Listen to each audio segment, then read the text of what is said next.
Hi, good morning. In this video, we prove the completeness of the two metric spaces R and C. The metric under consideration is the usual metric given by dxy is equal to modulus of x minus y. We say a metric space is complete if every Cauchy sequence in it is convergent. So consider, first we define or first we discuss what is meant by a Cauchy sequence and when a Cauchy sequence is said to be convergent. See,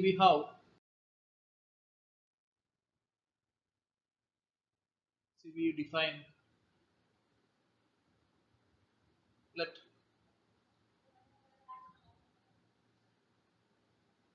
xn be a sequence in capital R. Then we say sequence xn converges to a point x belongs to capital R if given any epsilon greater than 0. There exists a p belongs to capital N such that modulus of xn minus x less than epsilon for all n greater than or equal to this p. And this is actually dxn x. And in general, for a metric space xd, a sequence xn set to converge to a point x belongs to capital X. If given any epsilon greater than 0, there exists a p belongs to capital N such that d xn x is less than epsilon for all n greater than or equal to. Or in other words, after a stage, the distance between the terms of the sequence xn and the point x is less than epsilon. So that means xn belongs to the open ball b epsilon x for all n greater than or equal to p. So these are equivalent definitions for the convergence of a sequence. And we say the sequence is Cauchy if given any epsilon greater than 0. So in a metric space xd, a sequence xn is said to be Cauchy if given any epsilon greater than 0, there exists a p belongs to capital N such that d xn xm is less than epsilon for all n and m greater than or equal to p. That means after a stage, the distance between terms of the sequence is less than epsilon, is negligibly small. And we have examples of Cauchy sequences are 1, 1 by 2, 1 by 3, 1 by 4, etc. This is Cauchy in capital R. And 1, 1 by 2, 1 by 3, etc. This is Cauchy in open interval 0, closed 1. But we can see that the second space, in this second space, this sequence 1, 1 by 2, 1 by 3, etc., even though it is Cauchy, it cannot converge to a point because the point towards which this sequence is intended to converge, which is 0, does not belong to open interval 0, 1. So we observe that every Cauchy sequence need not be convergent. And on the other hand, every convergent sequence is Cauchy. So that is very easy to see. If a sequence xn converges to x, so suppose a sequence xn converges to x, then for any given epsilon greater than 0, we have epsilon by 2 is greater than 0. And since xn converges to x, there exists a p belongs to capital N such that modulus of xn minus x less than epsilon by 2 for all n greater than or equal to p.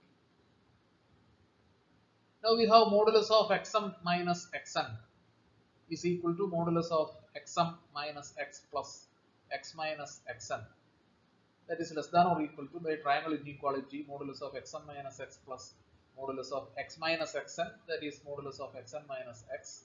This is less than or less than epsilon by 2 plus epsilon by 2, which is epsilon, and this is true for all n and m greater than or equal to P. So this sequence xn is Cauchy. So every convergent sequence is Cauchy, whereas we have observed that a Cauchy sequence is not convergent. Now we say a space is complete if every Cauchy sequence in it is convergent. So we want to show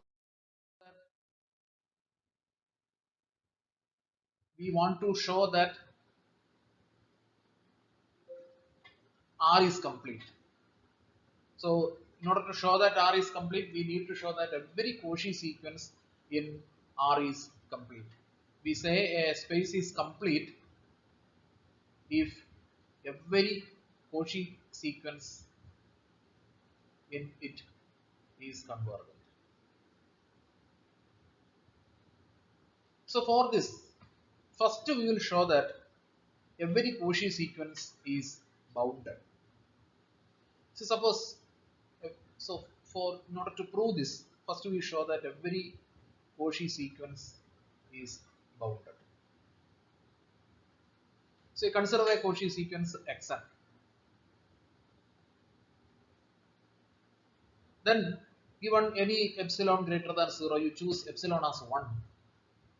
Then for any epsilon, say epsilon is equal to 1, there exists a p belongs to capital N such that modulus of xn minus xm is less than 1 for all n and m greater than or equal to p.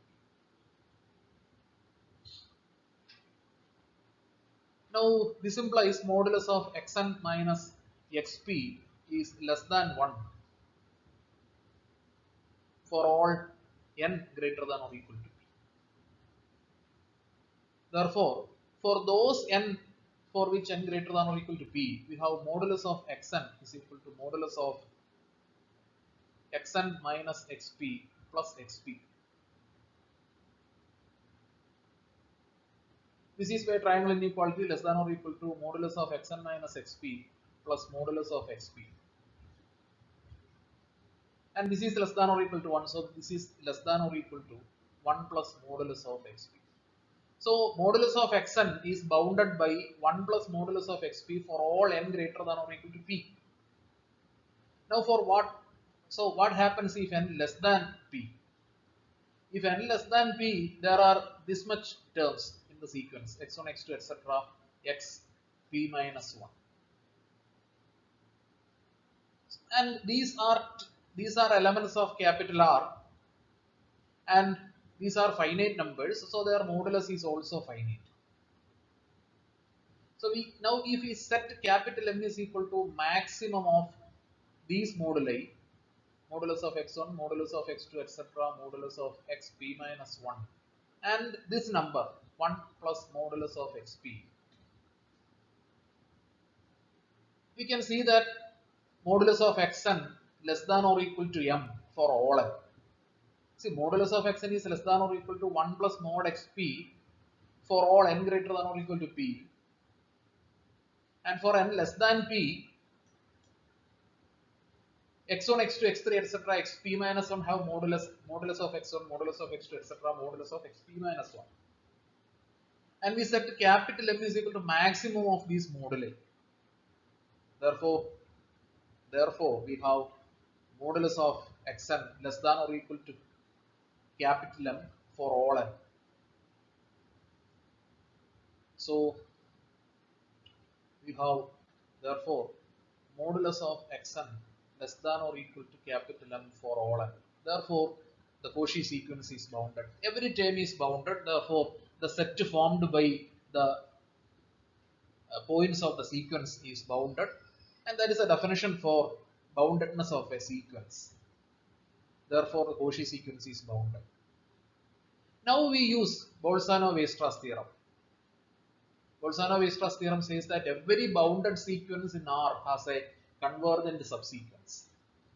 Therefore, this Cauchy sequence we took, which is bounded, has a convergent subsequence. So this sequence xn has a convergent subsequence, sequence x and k. Since it is convergent, it converges to a point x belongs to capital R. So this implies, since the sequence x and k converges to x, that implies given any epsilon greater than 0, so given any epsilon greater than 0, epsilon by 2 is greater than 0, so that there exists a p belongs to capital N such that, or there exists a p dash belongs to capital N such that modulus of x and k minus x is less than epsilon by 2 for all nk greater than or equal to p dash. And on the other hand, xn is Cauchy. Xn is Cauchy.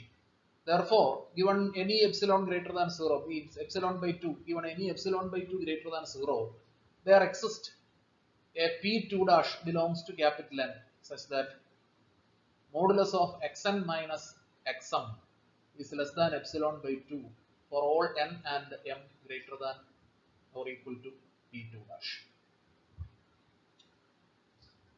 Now, we can show that the sequence, the parent sequence, the original sequence xn converges to x.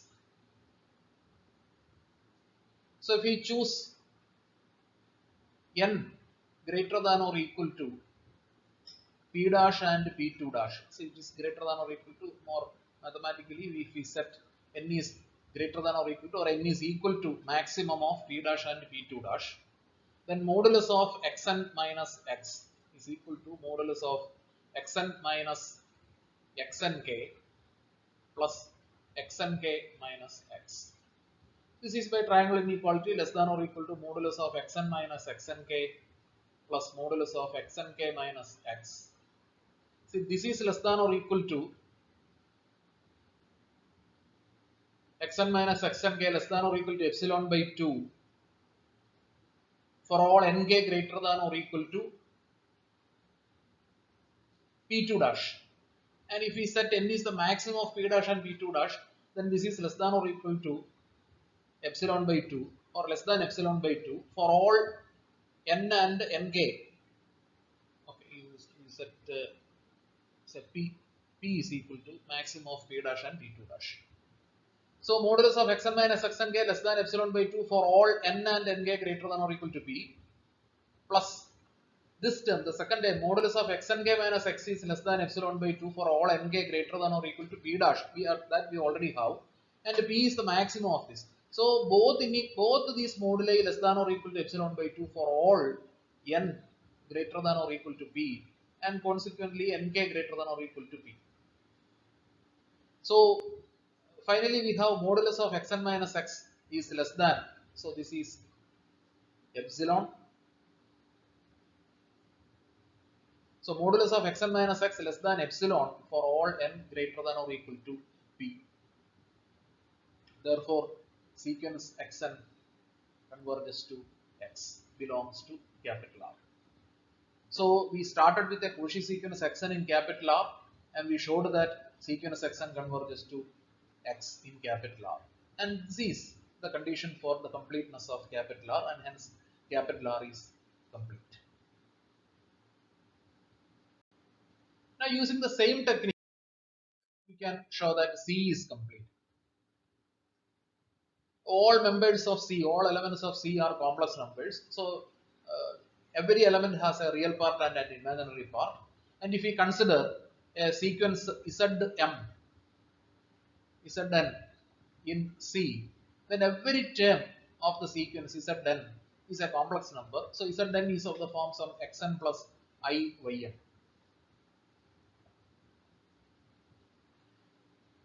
Now Zn is Cauchy. Therefore, given any epsilon greater than 0, there exists a p belongs to capital N such that modulus of Zn minus Zn is less than epsilon for all m and n greater than or equal to p. Now modulus of Zm minus Zn is, so this implies modulus of Zm is xm plus Ym So this is xm plus I ym minus xn plus I yn less than epsilon. So this implies in turn this is the complex number with real part xm minus xn and imaginary part ym minus yn, and their modulus is square root of, so square root of xm minus xn the whole square plus ym minus yn the whole square is less than epsilon. And in fact that is the metric in C. The usual metric in C is defined like this. So consequently this implies, see, if we square both sides we get xm minus xn the whole square plus ym minus yn the whole square is less than epsilon square. Each term is positive, therefore each term is less than epsilon square.